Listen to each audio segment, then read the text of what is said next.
Okay, here we are on page 5. For page 5, I'm going to do this a little bit different from the past 4 pages. I've done a few things that I've written out ahead of time. So question 19, determine the radius of a sphere with a volume of 82.4 cubic yards, and they want the answer to the nearest tenth of a yard. So yards and yards, that part is great. If we're worried about do we have the right unit, which should always be something in the back of your mind, these do match up, so that's all right. So we know the volume, we know it's a sphere, so we know the formula. The volume of a sphere is 4/3 pi r cubed.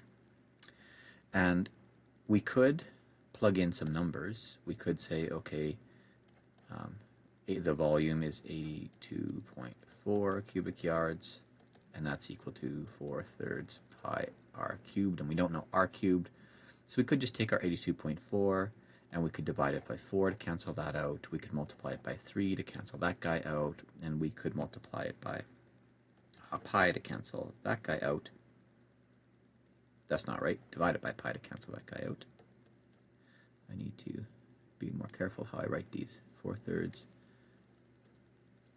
pi r cubed. I'm going to put them over here so I know it's not part of the fraction.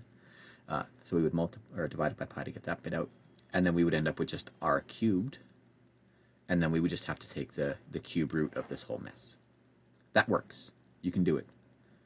The other way to do it is by using our good friend algebra, and algebra is here to help us clean up things so we don't have to have a pile of numbers to keep track of all the time. So we start with the same formula. Volume of a sphere is 4/3 pi r cubed. That's fine.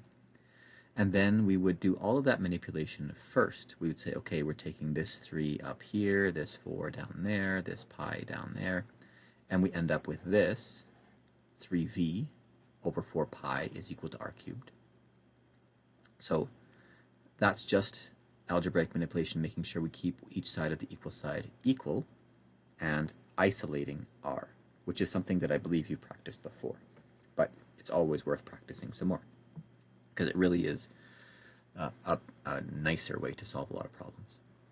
So if we have r cubed and we want to get rid of the cube part, we have to do a cube root. So if we're doing a cube root, we're going to need to do that to both sides. We take the cube root here and we take the cube root there. And if we've taken the cube root of both sides, then we're left with just the variable we're looking for, just r, not r cubed. And at that point, once we have just r all by itself, that's a great time to actually put in some numbers.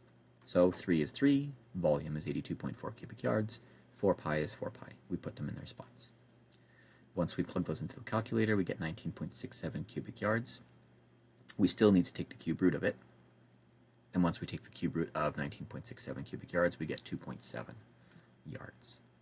And so 2.7 yards is D. For number 20, this is a tricky one. 20 is a great one to practice your algebra while you're practicing your geometry. So here we have a sphere and a cone. And it tells us the sphere has 5 times the volume of the cone, which means that if you were to take this cone, fill it up, dump it into the sphere, and you could do that 5 times until you filled the sphere all the way up. It tells us the radius of the cone, and it tells us the height of the cone. It asks us for the radius of the sphere. It says to the nearest tenth of a centimeter, so we have to check centimeter, centimeter, centimeter. Okay, all of our units are good. These are down. Okay, I don't have to worry about units right now. They're all going to be nice. So for number 20, over here, I've drawn a cone and a sphere. You can see that maybe I still need to learn how to color, but there we go.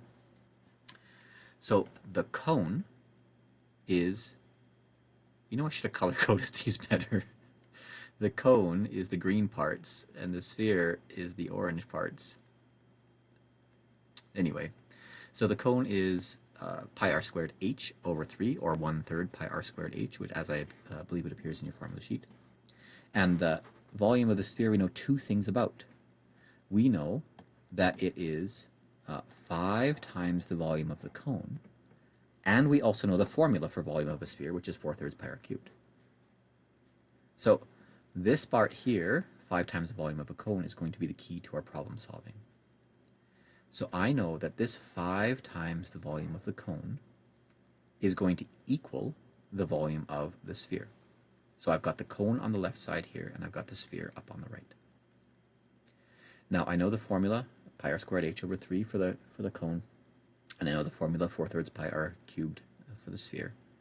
And I know that 5 of these are worth 1 of those. So that's what the 5 is doing in there. At this point, I want to solve for my missing variable, which is the radius of the sphere. I know the radius of the cone, which I've written here as RC. I don't know, you can see my mouse maybe, RC. And the radius of the sphere I've written as RS. So that's just to keep the two R's separate. They're not the same measurement. Now, what I've done is I've gone through and I've said, okay, there's a 3 down there and a 3 up there. They cancel. A pi down there and a pi up there, and they cancel. This r squared doesn't cancel. That h doesn't cancel. This 5 and this 4 don't either. So once I've got all of that, that is 5 radius of the cone squared times height over 4. And that's equal to r cubed. But I need to take the cube root of both sides, so I end up with just r. So if I want just r, I need to take the cube root of those bits. So I take the cube root, and on the right side, that just gives me my nice tidy r. And on my left side, I have to put in numbers now. So the radius of the cone was 4.6 centimeters. The height of the cone was 7.7. So I plugged those in for RC and for H. When I put in 5 times 4.6 squared times 7.7 over 4 in the calculator, I'll get 203.67, or thereabouts. I still need to take the cube root of that, and the cube root of 203.67 is 5.88. So 5.88 to the nearest tenth of a centimeter is 5.9, so I would choose C. This one may be the trickiest problem on this entire assignment. So the reason that it's tricky is if you don't know to set it up like this, you're going to be spinning your gears for quite a while. If you don't know to set the volume 5 times the volume of the cone equal to the formula for the volume of the sphere, you're going to be probably going in circles for a while. But once you see it, it's just a matter of simplifying and solving for r. Now on to the numerical response. Nobody's favorite. It's number 21. To the nearest meter, the slant height. Remember, that's the height. If we have a cone, here's a cone thing. That's the height along this line here of a right cone with a surface area. They give you surface area of 275.7 square meters and radius of 4.5 meters is how many? So we want to know how long this line is. We know the surface area of a cone formula, pi r squared plus pi rs. So I've drawn this one out in advance as well. For number 21, the surface area pi r squared plus pi rs. If I'm searching for s, this is what I want. Maybe I'll highlight it. That makes it a little bit nicer. I'll highlight s. I want s. I want s. If I'm highlighting s, it's because I want to make sure that I'm trying to get that on its own. So the first thing I did was I took the, just get me another color here, this pi r squared term and said, that's on the same side as the thing I'm looking for. I want it to get out of there. I want to move it away. So I'll take that term and I'll throw it over there. And when we move terms across equal sign, remember they switch signs. They go from positive to negative or negative to positive. So now I've got surface area minus pi r squared. And that pi r squared was from the right side. Now it's on the left side. It was positive. Now it's negative. Equals pi rs. Now I have to divide both sides by pi r. So if I'm dividing both sides by pi r, that will give me my last step towards isolating s. So if I'm dividing both sides by pi r, that's simple enough, but it does lead me into a trap of sorts, which is a lot of people will try to cancel out this pi, I'll do this with a red here, this pi and one of these r's with one of these r's, and you can't do that. The reason you can't do that is because of this. This is still being divided by pi r as well. So I would just leave it like this. I would leave it as is. If you really need to, you feel the need, you have to cancel these guys out, then you can do that for this bit as long as you remember to still divide them on the other side. But this is less work overall and safer, so I would just leave it as is. So once we've got the surface area divided by pi r, surface area minus pi r squared, we'll use this one, divided by pi r, equal to our slant height, then we can just plug in the values that they gave us initially. Here's our initial surface area volume number they gave us. Here is the radius they gave us, and pi is just pi. So once we put that into the calculator, we find that our slant height is 15 meters. So we would throw that right in here to the nearest meter, and it does come out to very nearly 15. It's like 15.000 something. Number 22, the circumference of a beach ball is, so a beach ball will be a sphere, is 55 centimeters. The volume of the beach ball to the nearest cubic centimeters is how many? Here is our formula for volume of a sphere. And for number 22, we've got some information given to us, but not all, right? They tell us circumference, and they want to know volume.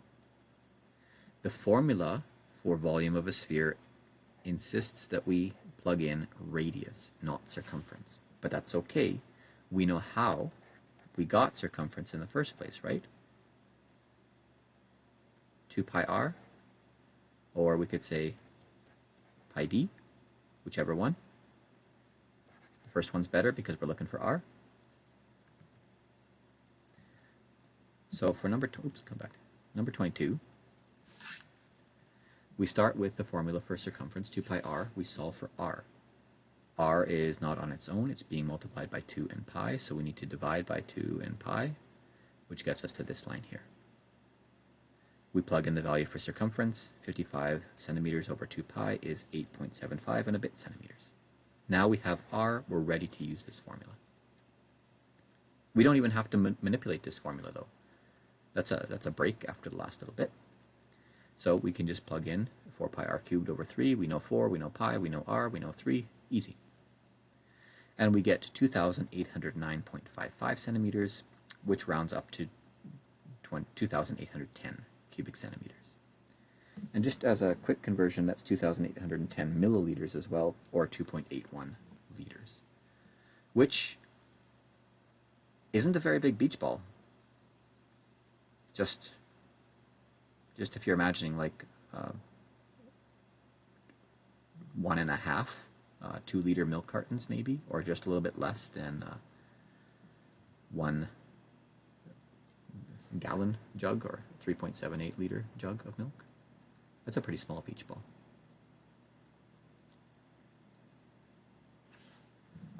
Number 23, determine the length of the base. Oh, did I write it in? The volume is 2,810 cubic centimeters. Number 23, determine the length of the base of a square-based pyramid with a volume of 57.6 cubic centimeters and this height, 75 millimeters. Look what they're going to do to us here. Millimeters, centimeters. Okay, right away, as soon as I see that, I need to convert this to centimeters because I know my answer should be in centimeters. Part of my units are in centimeters. I'm going to stick with centimeters all the way through. So the 75 millimeters, you can convert this. We know lots of ways to convert metric units. I'm going to do a unit fraction because you can't stop me. And I know 1 centimeters is 10 millimeters. So this is 7.5 centimeters. This is the height. So we have this pyramid with a square as the base. The height is 7.5 centimeters. The volume is 57.6 cubic centimeters. And we want to know how long in linear units, so in not square units or volume units, the base is. So how long one side of the base is. So we come up to number 23 here. We have our square pyramid. It's a square. All of these sides on the base are the same. So as soon as we know one, we know them all. We know the height is 7.5 centimeters, not 75. I mean, it is also 75 millimeters, but 7.5 centimeters to make our units cancel out nice. We know the volume. We also know the formula for volume of a pyramid, which is 1/3 of the area of the base. So however much space is taken up in this square down here, however much area, cubic or square centimeters, sorry, times the height. The area of the base for a square is just one side times another, right? S squared. We could say length times width or whatever, but they're the same value, so we'll just write them down as squared. So we know h, we know 1 and we know 3, and we know v, so we want to solve for s. So if we're looking for s, we can multiply both sides by 3. We can divide both sides by h. And who cares about 1? We don't need to deal with 1. We end up with 3v is equal to s squared times h. So 3v over h is s squared. That's what we actually end up with, sorry. And we're looking not for s squared, but we're looking for s. So if we want to just find s, we need to take the root. And of course, if we take the root of the left side, we'd have to take the root of the right side as well. So the root of 3v over h is s. We plug in the values that we know for v and for h, take the root, and we end up with 4.8 centimeters is how wide each of those sides, how long each of those sides are on the base. So 4.8 centimeters to the nearest tenth, that's already rounded well. Okay, I'll stop this video and move on to the next page.